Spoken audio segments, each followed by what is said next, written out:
खुदी को कर बुलंद इतना कि हर तकदीर से पहले, खुदी को कर बुलंद इतना कि हर तकदीर से पहले खुदा खुद बंदे से पूछे बोल तेरी रजा क्या। बहुत बढ़िया। दुनिया में जितनी भी कामयाबी मिली, जितनी भी सफलताएं मिली, विवेकशील प्राणी मनुष्य को मिली हो या किसी भी प्राणी मात्र को मिली हो, उसकी क्षमता और योग्यता के आधार पर मिली। First deserve then desire. पहले हम किसी चीज के लायक बने, इसके बाद उसकी अपेक्षा और आशा रखें कि हमें वो चीज चाहिए, वो पद चाहिए, वो प्रतिष्ठा चाहिए। आज इस अवसर पर हम याद करना चाहेंगे, चूंकि 26 जनवरी है, गणतंत्र दिवस का अवसर है और संविधान निर्माता, संविधान वेत्ता, प्रारूप समिति के अध्यक्ष कैलाशवासी डॉक्टर भीमराव अम्बेडकर बाबा साहब और उनकी विचारधारा को, कि उन्होंने ऐसा संविधान हमारे समाज को, हमारे देश को दिया कि जिससे उन लोगों को भी कहीं ना कहीं न्याय मिला है जिनके लिए न्याय की कल्पना नहीं की जा सकती, जो समाज के अंदर छोर पर खड़े हुए थे, जिनके पास दो रूम की रोटी की व्यवस्था नहीं थी। डॉक्टर राममनोहर लोहिया जब फूलपुर से सांसद हुआ करते थे और संसद में लोहिया के भाषणों का संग्रह हुआ करता था, डॉक्टर लोहिया एक दिन अपने लोकसभा क्षेत्र में घूमने के निकले तो उन्हें 27 घरों की तलाशी ली। उस जमाने में 57 और 60 के दशक की बात मैं कर रहा हूं। उस जमाने में लोगों के यहाँ आटा स्टील और पीतल के बर्तनों में नहीं रखा जाता था, मिट्टी के बर्तनों में रखा जाता था। तो 27 घरों में मात्र 6 घरों में आटा मिला था और 21 घरों में आटा उपलब्ध नहीं था। शाम के 2 बजे से 4 बजे के बीच की बात थी। और वो आटा इसलिए नहीं था कि हमारे लोग मेहनतकश लोग थे, दिन भर मजदूरी करते थे और दिहाड़ी में जो पैसा मिलता था उससे आटा और दाल और सब्जी खरीद करके लाते थे, फिर अपना भोजन बनाते। अगर उन लोगों की बात डॉक्टर भीमराव अम्बेडकर ने संविधान में नहीं की होती, संविधान सभा में नहीं रखी होती, देश की लोकसभा और पार्लियामेंट में नहीं रखी होती, डॉक्टर राममनोहर लोहिया ने उस आवाज को बुलंद नहीं किया होता, तो उन लोगों को आज न्याय नहीं मिला होता। वो हमारी पहली पीढ़ी के लोग थे और पहली पीढ़ी के लोगों ने उन असहाय बेसहारों, जिनकी आवाज भी उनकी नहीं थी, जिनकी आवाज को कुचला गया था, आवाज को दबा दिया गया था, उस बात को रखा और रख करके आगे बढ़ाया, जिसको हमने मनन किया और उसको हम आगे बढ़ाने की कोशिश कर रहे हैं। उसी कड़ी में या हम कहें दूसरी पीढ़ी में आज भारी मन से हम सबको कहना पड़ रहा है कि आज शरद जी को हम श्रद्धांजलि अर्पित कर रहे हैं। शरद जी ने भी उन बातों को आगे बढ़ाया। दल कोई भी रहा हो, कहीं भी रहे हो, लेकिन अपनी विचारधारा से नहीं हटे, अपनी बातों से नहीं हटे।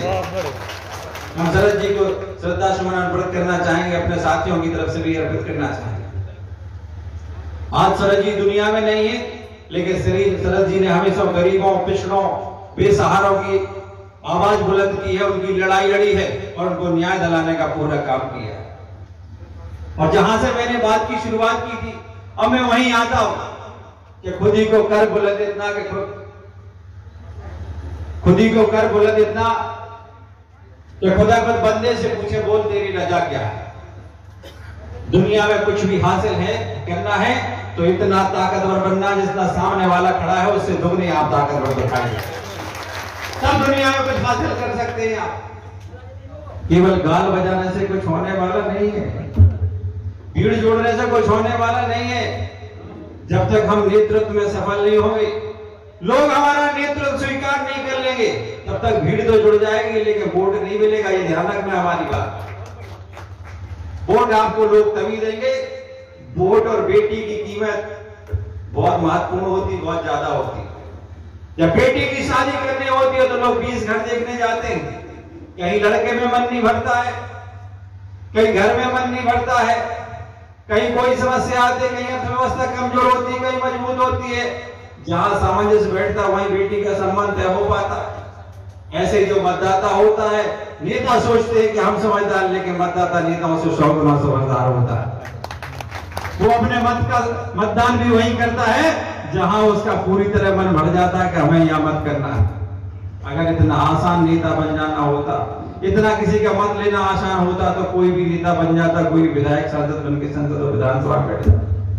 जब तक समाज में आपकी स्वीकारता ना हो, समाज के लोग आपको स्वीकार ना करते हो, आपका नेतृत्व स्वीकार ना करे, तब तक आप नेता नहीं कहे जाए। कुर्ता पजामा जरूर पहन लेना, लेकिन नेता नहीं बन पाओगे।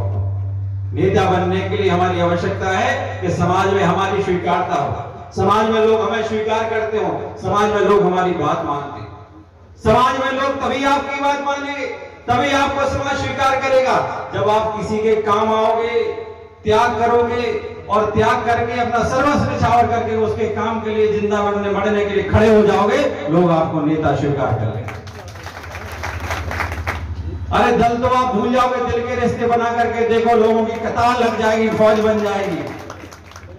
मैं किसी दल की बात नहीं कर रहा हूं, मैं किसी दल विशेष से विधायक भी हूं, लेकिन मैं बात वो कर रहा हूं और मैं ये मानता हूं कि समाज में कोई भी जाति नहीं होती। समाज में सिर्फ दो ही जाति में मानता हूं, एक अमीर और एक गरीब। जो अमीर है मैं मानता हूं कि वो नेतृत्व कर ले जा रहा, सारे संसाधन उसके पास हैं। अगर कोई गरीब का बेटा नेतृत्व करके समाज को आगे बढ़ाने की बात कर रहा है, समाज को आगे ले जाए, जैसे अम्बेडकर साहब ने किया, सरदार जी ने किया, ज्योतिबा फुले जी ने किया, तो हम मान लें कि असली नेता वही है। अभी हमारे कोई साथी कह रहे थे कि रानी के पेट से बेटा और बेटी तो पैदा हो जाएगा, लेकिन नेता पैदा होने वाला नहीं है। मैं तो सामंतवाद का धुर विरोधी हूं और सामंतवादी ताबूतों में कील गाड़ना मेरा शौक है, मेरा जज्बा है। मैं उनको गाड़ता भी रहता हूं, दिन रात गाड़ता रहता हूं। तो राजा लोकतंत्र में वोट से ही पैदा होता है। हम रानी का भी सम्मान करते हैं, वो भी जन्मदात्री मां है, उनको भी बेटा हो बेटी हो, लेकिन राजा पैदा करना है तो समाज में जागरूकता पैदा करना और लोकतंत्र में वोट से राजा पैदा करने की आवश्यकता है। मेरे साथियों, मेरे दोस्तों, मेरे नौजवान साथियों, आप बेसहारों की आवाज बनो, जिनके पास कोई संसाधन नहीं उनकी आवाज बनो। हम डरे नहीं, हम दबे नहीं, हम बिके नहीं। अगर ये तीन क्वालिटी हमारे अंदर पैदा होगी तो हिंदुस्तान की ऐसी कोई ताकत नहीं बनी जो हमको हिला सके। मैं कहता हूं, मंच के माध्यम से भी कहता हूं, हम अपने बारे में कहते हैं और अपने दोस्तों के बारे में भी कहते हैं कि हिंदुस्तान की टकसाल में कोई सिक्का नहीं ढला है जिसको हम खरीद सके। ये जज्बा जिस दिन अंदर हमारे अंदर पैदा हो जाएगा, उस दिन हमारे वोट को भी कोई खरीद नहीं पाएगा। हम कितने ही कमजोर हों, कितने ही बदहाल हों, अगर ये जज्बा हमारे अंदर पैदा हो जाएगा तो जीतेंगे हम ही डिजर्व करेंगे, हम उस रास्ते तक पहुंचे। इसलिए साथियों, नौजवानों, मैं आपसे कहना चाहती हूं कि विचारों से मजबूत होने की जरूरत है, इरादे भी हमारे फौलादी होने की जरूरत है, और हम किसी की निंदा और बुराई करके कभी आगे नहीं बढ़ सकते हैं। अगर आगे बढ़ना है तो हमें सफलता की लकीर लंबी खींचनी होगी। जिस दिन हम अपनी लकीर को लंबा खींच देंगे, सफल भी हम ही होंगे, हम ही नेता होंगे और हमारी संसार में नाम होगा, दुनिया में शासन भी हम ही करेंगे। हमारी संख्या बहुत, हम मानते हैं कि जातिगत जनगणना होना चाहिए और हम आप सबसे भी आश्वासन देते हैं कि हमारी पहुंच प्रदेश सरकार तक, हम अभी संसद सांसद नहीं कि हम देश की बात करें।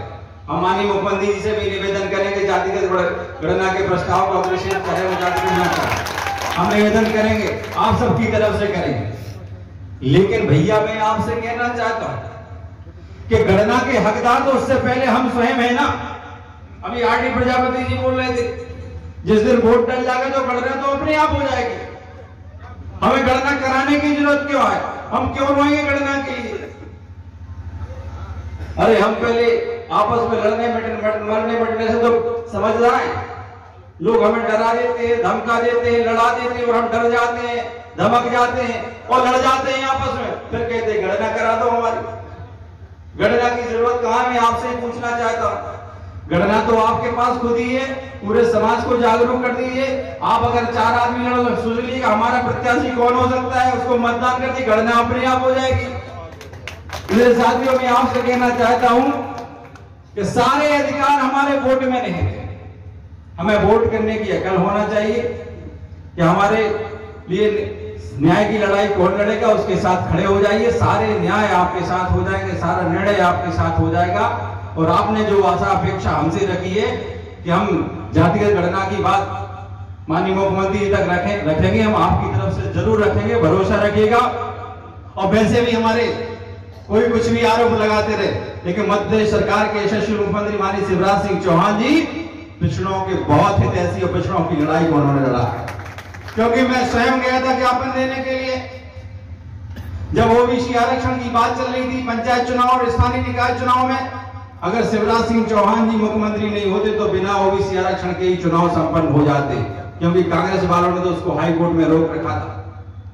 और कांग्रेस पार्टी नहीं चाहती थी कि पिछड़ों को आरक्षण मिले और पिछड़ों के आरक्षण के साथ चुनाव हो, लेकिन शिवराज सिंह चौहान जी ने और उनके नेतृत्व वाले तमाम मंत्री साथीगणों ने मिलकर के ये तय किया था कि चाहे हमें हाई कोर्ट जाना पड़े, चाहे सुप्रीम कोर्ट जाना पड़ेगा, अगर पंचायत चुनाव और स्थानीय निकाय के चुनाव होंगे तो पिछड़े वर्ग के आरक्षण के साथ ही होंगे। और हम धन्यवाद देना चाहेंगे अपने साथियों की तरफ से माननीय शिवराज सिंह चौहान जी को कि उन्होंने पिछड़ा वर्ग के आरक्षण के साथ ही चुनाव किया। आगे भी लड़ाई जारी है। जहां 14% की बात की, 14% तो जारी है ही, लेकिन 27% की भी लड़ाई जारी है। उसको भी अगर कोई पूरा करेगा तो सिर्फ शिवराज सिंह चौहान जी और उनकी सरकार ही पूरा करेगी।